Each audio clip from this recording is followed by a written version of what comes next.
샬롬. 새벽을 깨워 은혜의 자리에, 기도의 자리에 오신 여러분을 사랑하고 축복합니다. 새벽에 도우시는 하나님의 은혜가 우리 온 교회, 온 성도님들의 삶에 충만하시기를 주의 이름으로 축복합니다.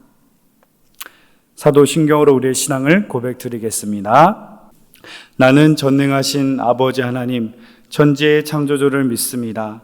나는 그의 유일하신 아들 우리 주 예수 그리스도를 믿습니다. 그는 성령으로 잉태되어 동정녀 마리에게서 나시고 본디오 빌라도에게 고난을 받아 십자가에 못 박혀 죽으시고 장사된 지 사흘 만에 죽은 자 가운데서 다시 살아나셨으며 하늘에 오르시어 전능하신 아버지 하나님 우편에 앉아 계시다가 거기로부터 살아있는 자와 죽은 자를 심판하러 오십니다. 나는 성령을 믿으며 거룩한 공교회와 성도의 교제와 죄를 용서받는 것과 몸의 부활과 영생을 믿습니다. 아멘.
오늘 우리에게 주시는 하나님 말씀은 데살로니가전서 2장 3절에서 4절 말씀입니다.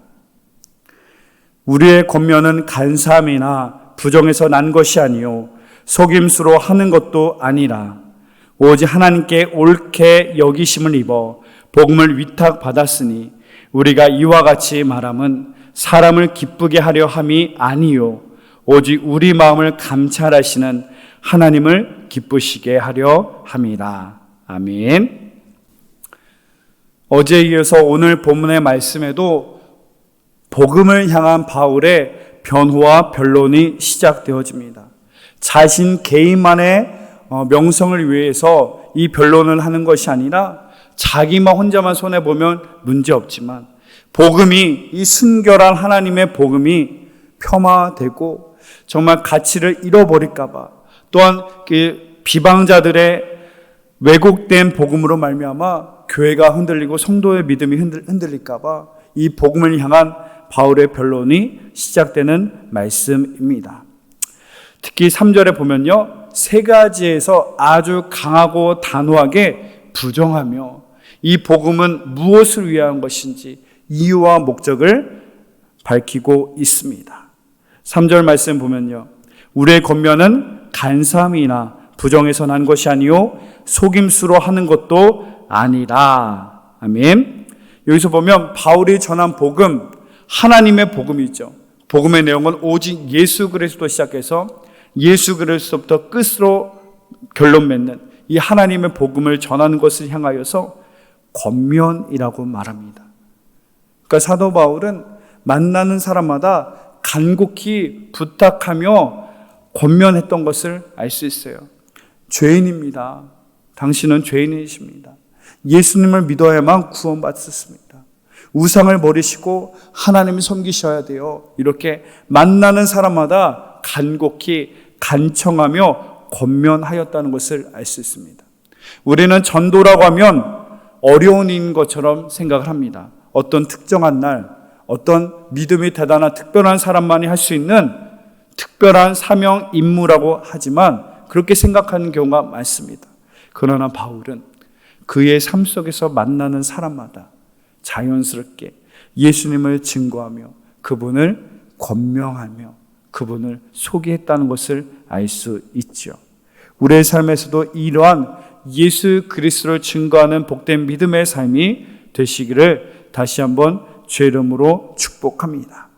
그러면서 바울이 세 가지에 대해서 강하게 아주 확실하게 부정하는 세 가지가 있으니 우리의 권면, 바울이 전했던 복음을 향하여서 간사함이 아니고 부정이 아니고 속임수가 아니다 라는 말이 바로 3절의 말씀입니다. 이 간사라는 말은 실수와 오류라는 것을 말하고 있어요.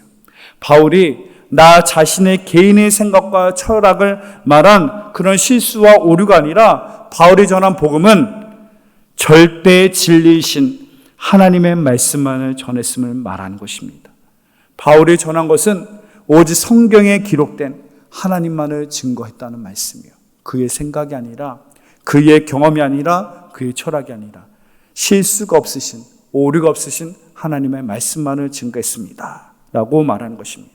간사함이 아니라, 두 번째 부정도 아니라, 여기서 말하는 부정이란 말은 불결한 마음, 불결한 동기를 말하고 있습니다. 무엇이냐? 이 복음은 너무나 순전하고 순결한데 이 복음을 전함에 있어서 어떠한 나쁜 의도와 목적을 가지고 한 것이 아니다. 어떤 개인의 목적과 개인의 이익과 개인의 어떤 유익을 위해서 복음을 전한 것이 결코 아니다. 순결한 동기에 의해서 순전한 하나님의 사랑을 마음에서 이 복음을 전했던 것을 말하고 있습니다. 또한 세 번째, 바울이 부정하는 세 번째는 무엇이냐? 속임수가 아니다. 그 말인즉 이 속임수는 미끼를 던져서 고기를 잡는 것을 의미합니다.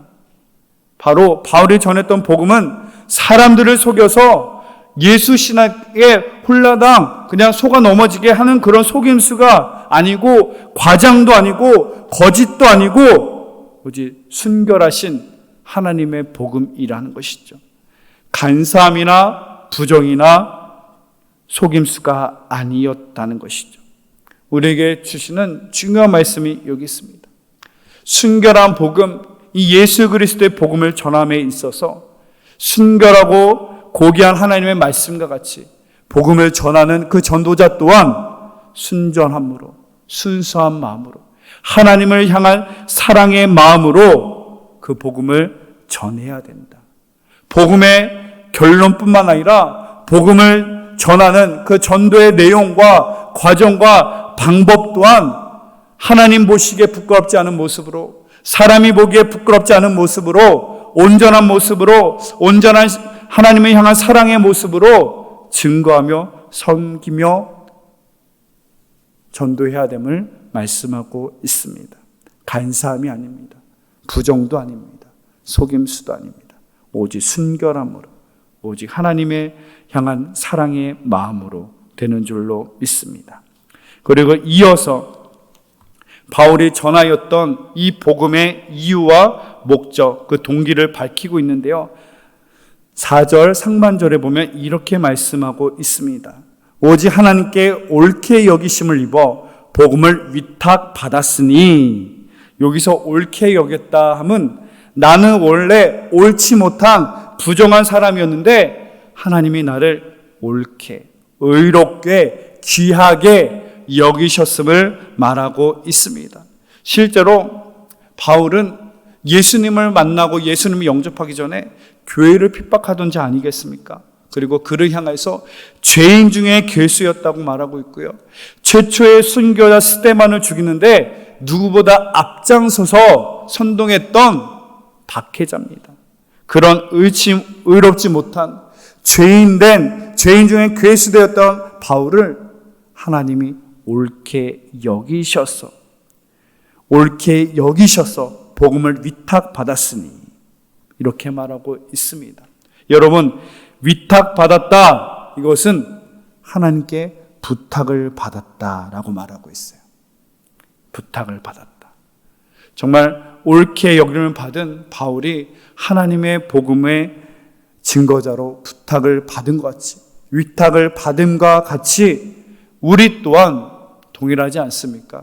예전에 죽을 수밖에 없는 세상의 물질과 쾌락을 쫓아가던 불나방 같은 삶을 살았던 우리의 인생이 과거의 삶의 인간의 육체의 정욕과 욕망을 쫓아가던 의롭지 못한 나 같은 죄인이 십자가에 죽으신 예수 그리스도로 말미암아 옳게 여김을 받고 바울과 같이 복음의 빚진 자로서 이 복음을 향하여서 위탁받은 자, 부탁을 받은 자가 바로 이 성경에 나오는 바울이고, 이 말씀을 함께 나누는 저와 여러분, 우리 모두인 줄로 믿습니다. 우리는 하나님의 복음을 위하여서 위탁받은 자입니다. 청지기로서 살아갈 것을 부탁받은 자입니다. 하나님 말씀에 그 부끄럽지 않는 삶을 살아가는 저와 여러분 되시기를 바랍니다. 죄인 된 우리가 십자가의 공로로, 예수의 공로로 구원받은 자다운 아름다운 믿음의 공로로 살아가시는 저와 여러분 모두가 되시기를 주의 이름으로 축복합니다. 바로 믿음의 동기, 이 복음의 동기는 하나님께 부탁받았기 때문에, 복음 증거자로 살아갈 것을 하나님이 우리에게 위임하셨기 때문인 것이며, 두 번째, 이 복음을 전하는 목적을 알려주고 있습니다. 우리가 이와 같이 말하면 사람을 기쁘게 하려 함이 아니요 오직 우리 마음을 감찰하시는 하나님을 기쁘시게 하려 함이라 라고 말하고 있습니다. 사도 바울은 분명하고 확실하게 알려주고 있습니다. 사람을 기쁘시게 하려고 한 것이 아니다. 오직 하나님을 기쁘시게 하려 위하여 이 복음을 증거하는 것이다. 여러분, 우리가 살아갈 때, 우리가 믿음 생활할 때 중요한 것은 사람을 의식해서는 안 된다는 것이요. 사람을 기쁘기 위해서 우리가 신앙생활하는 것도 아니고요. 사람을 기쁘기 위해 살아가는 것도 아닙니다. 사람을 의식하며 신앙생활하고 우리가 살아가면요, 이 탐심의 가면을 쓰게 됐고요, 거짓의 가면을 쓰게 될 수 있고요, 진실하지 못할 때가 있음을 우리는 고백합니다. 우리는 사람을 기쁘시기 위해 믿음 생활하는 것이 아니라 오직 하나님만을 기쁘시게 위하여서 믿음 생활을 해나가시는, 복음을 증거하며 살아가시는 복된 우리의 믿음의 삶이 되시기를 바랍니다. 하나님을 기쁘시게 하기 위해서 복음을 전하는 것이 바울의 바로 복음을 위한 목적이었는데, 하나님은 어떤 분이시냐? 4절 후반절 같이 오직 우리 마음을 감찰하시는 하나님이시다. 하나님은 우리의 마음을 감찰하신대요. 우리의 마음의 동기를 누구보다 더 정확하게 밝히 아시는 분이라고 말합니다. 히브리서 4장 12절과 13절도 다시 한번 말씀 보면 이렇습니다. 하나님의 말씀은 살았고 운동력이 있어 저의 날선 어떤 검보다도 예리하여 혼과 영과 및 관절과 골수를 찔러 쪼개기까지 하며 또 마음의 생각과 뜻을 감찰하시나니 지으신 것이 하나라도 그 앞에 나타나지 않음이 없고 오직 만물이 우리를 상관하시는 자의 눈 앞에서 벌거벗은 것 같이 드러나느니라. 하나님은 우리의 마음을 깊이 감찰하시고 벌거벗은 몸과 같이 우리의 모든 마음에 감춰진 것을 누구보다 정확하게 밝히 아시는 분이시다. 그래요. 우리의 마음의 동기를 아시는 하나님이기 때문에 바로 3절 말씀 이으면요, 속임수와 거짓과 간사함이나 부정의 마음에서 믿음 생활하며 복음 증거한 것이 아니라 우리의 마음을 감찰하시는 하나님 앞에 한치의 부끄러움이 없는 순결함으로, 순전한 믿음의 모습으로 하나님을 향한 사랑의 마음, 영혼을 향한 사랑의 마음으로 이 복음 증거하고 있음을 말하고 있습니다. 우리도 이 말씀의 거울 앞에서, 말씀 앞에서 부끄러움 없이 살아가는 믿음의 삶, 오늘 이 하루가 되시기를 바랍니다. 코람데오 하나님의 존전 앞에서 나의 삶의 은밀한 곳에서조차도 하나님은 감찰하시며 하나님은 동행하시며 함께하시며 나의 죄 가운데서도 깊이 은밀하게 너무나 정확하게 아시는 하나님을 의식하여서 하나님 앞에 부끄럽는 믿음의 삶을 오늘 이 하루도 살아가시길 바랍니다. 사람 눈을 의식하는 삶이 아니라 우리는 말씀을 의식하는 삶, 하나님 앞에 선 순결하고 순전한 하나님을 사랑하고 영혼을 사랑하는 삶을 살아가야 되는 줄로 믿습니다. 순전한 믿음의 삶을 살아가시기를 바랍니다. 그리고 그 하나님의 사랑과 은혜로 말미암아 복음 증거자라는 위대한 사명을 위탁받았습니다. 복음의 청지기로서 부탁을 받았습니다. 우리의 삶의 순결함으로, 부끄럽는 복된 믿음의 삶으로 그리스도를 자랑스럽게 증거하는 오늘 이 하루 복된 우리의 믿음의 삶 매일매일이 될 수 있도록 주의 이름으로 축복합니다. 기도하겠습니다. 사랑의 하나님 감사합니다. 죄인된 나를 의롭게 옳게 여기시며 복음의 증거자로 위탁하시며 부탁하여 주시니 감사합니다. 복음 증거자로서 부끄럽는 믿음의 삶이 되게 하여 주시고 우리의 마음을 감찰하시는 하나님 앞에 순결한 모습으로, 세상에서도 순결하고 정직한 모습으로 그리스도를 증거하는 삶이 되게 하여 주옵소서. 예수님의 이름으로 기도드립니다. 아멘.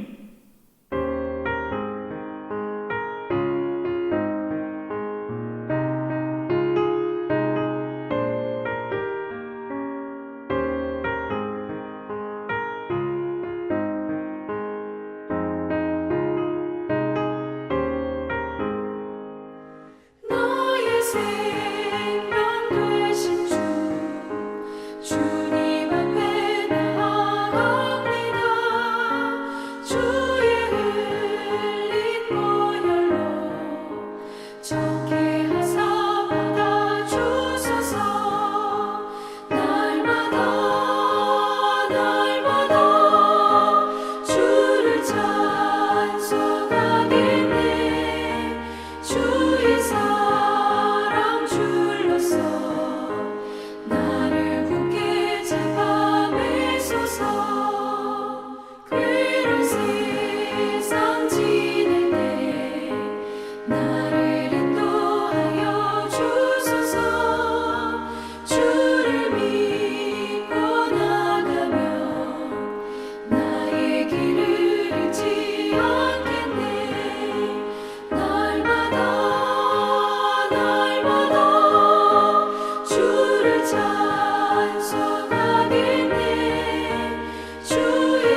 세상 살아갈 때에 주를 더욱 사랑합니다. 밝고 빛난 천국에 나의 영혼 들어가겠네. 날마다 주를 찬송하겠네. 주의 사랑 줄로서 나를 굳게 잡아 매소서.